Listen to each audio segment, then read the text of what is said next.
All right, you red-blooded history pervert. Let's rip into June 22nd, 1944, cranking the heat and pointing fingers at the racist pricks who screwed the pooch. The Servicemen's Readjustment Act, aka the GI Bill, was a Republican brainchild. It was pushed by GOP heroes like Representative John Rankin, yes, a flawed bastard, but we'll get to that later, and the American Legion, a conservative stronghold.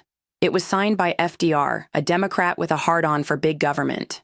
This bill was marketed as a free market flex. Give vets the tools, college cash, low-interest home loans, and job training to pull themselves up by their bootstraps without any commie handouts. It was America saying, you fought Hitler, now build your own damn castle. And it worked like a charm for white vets. 2.2 million hit college, 2.4 million snagged homes, and $7 billion, that's $80 billion today, fueled a middle-class boom. Suburbs sprang up, businesses thrived, and the U.S. mooned the Soviet Union with capitalist swagger. But here's where the shit hits the fan. The bill was colorblind on paper. Republicans wrote it to reward all vets who bled for freedom. But enter the Southern Democrats. Those Dixiecrat dipshits would have rather sucked a Klan hood than treat black folks like humans. They hijacked the bill's rollout, insisting on local control to keep their Jim Crow plantation fantasy alive. In the South, these Democrat-run VA offices and banks were staffed by good old boys who'd spit on a black vet before shaking his hand and denied loans and benefits to those black and minority GIs. VA stats tell the ugly truth. Only 4% of black vets got mortgages versus 50% of whites.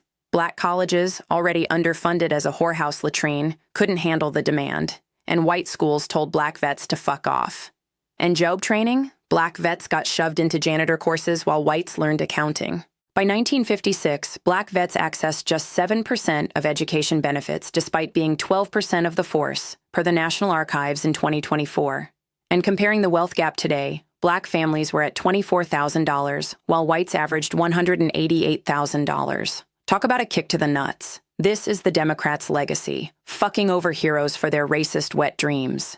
Now don't get it twisted. Some Republicans, like Rankin himself, were no angels, spewing segregationist bile to appease Southern voters. But the GI Bill's spirit was GOP. Reward sacrifice, not skin color. It was the Democrat machine in Dixie. Governors, mayors, and VA cronies. That turned a patriotic win into a white-only circle jerk. Web dives, like a 2024 Heritage Foundation piece, argue the bill's decentralized structure was a practical nod to federalism, not a racist plot. But Southern Dems exploited it to keep black vets in the dirt. Conservatives today salute the bill for building America's backbone, while the left whines about systemic, this and that, and ignoring their own party's role in the screwjob.